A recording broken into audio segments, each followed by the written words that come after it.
যেসব মেয়েরা দ্বিতীয় বিবাহ নিয়ে সোশ্যাল মিডিয়ায় পুরুষকে নিয়ে সমালোচনা করতে আসো, তোমাদের জন্য আজকে নিউজটা পুরো ভিডিও দেখলে বুঝতে পারবে। আগে যদি কেউ কোনো পুরুষ তার প্রথম স্ত্রী থাকা সত্ত্বেও দ্বিতীয় স্ত্রী গ্রহণ করতে চাইতো, তো একটা অনুমতির প্রশ্ন আসতো। কিন্তু এখন বিষয়টা হয়েছে যে বিষয়টা আরো কোডিফাইড। কেমন ক্লাসিফাইড?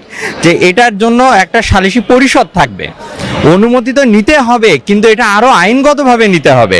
এটার জন্য একটা সালিসি পরিষদ থাকবে যেখানে আরবিট্রেশনের নাম আমরা সবাই জানি, আরবিট্রেশনের মাধ্যমে অনুমতিটা নিতে হবে। তেমন কিভাবে?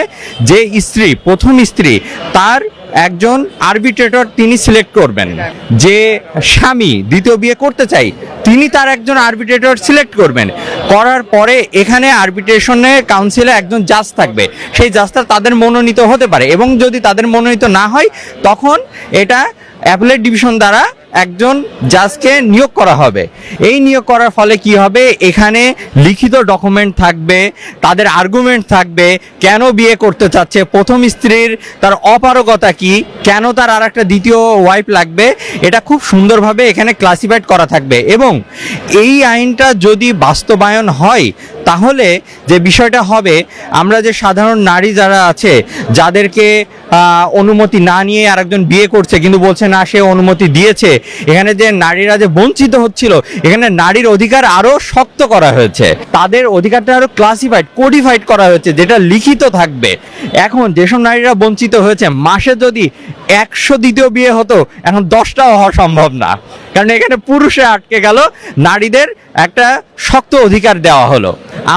আমি নিজেও অ্যাজ এ লয়ার দেখলাম কিছু আইনজীবী যারা আইন সম্পর্কে তারা দেখিও নি, জানেও না, তারা একটা সুন্দরভাবে বলে দিচ্ছে যে অনুমতি লাগবে না, কিন্তু বিষয়টা কি বলা হয়েছে এটা দেখছে না। দ্বিতীয় বিয়ে সম্পর্কে আমাদের ইসলামকেও অনেকে অনেক কটাক্ষ করে যে না 4টে বিয়ে করা যাবে, এটা কেমন একটা রিলিজিয়নে এখানে এক নারী জাতিকে বঞ্চিত করা হচ্ছে, কিন্তু বিষয়টা এমন না। আপনি যদি সূরা নিসার দিকে একটু তাকান, এখানে খুব সুন্দরভাবে বলছে যে হ্যাঁ আপনি একটা না 1 2 3 4 পর্যন্ত বিয়ে করতে পারেন, কিন্তু কখন করতে পারবেন?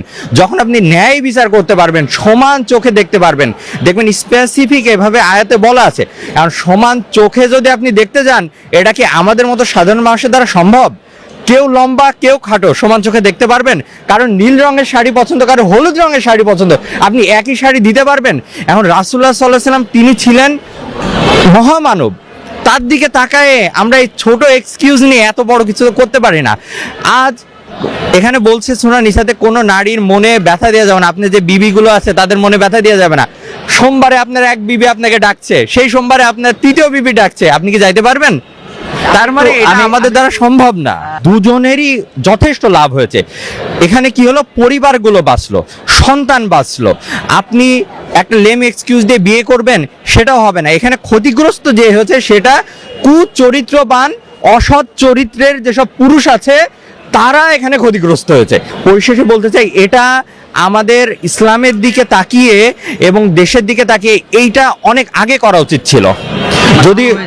যদি অনেক আগে করতো তাহলে এই যে বহু বিবাহের প্রচলন এবং সূরা নিসার যে আয়াতটা আমরা ভঙ্গ করে বিয়েটা করছি যে সমান চোখে দেখতে পারবো, আদৌ তো সম্ভব না।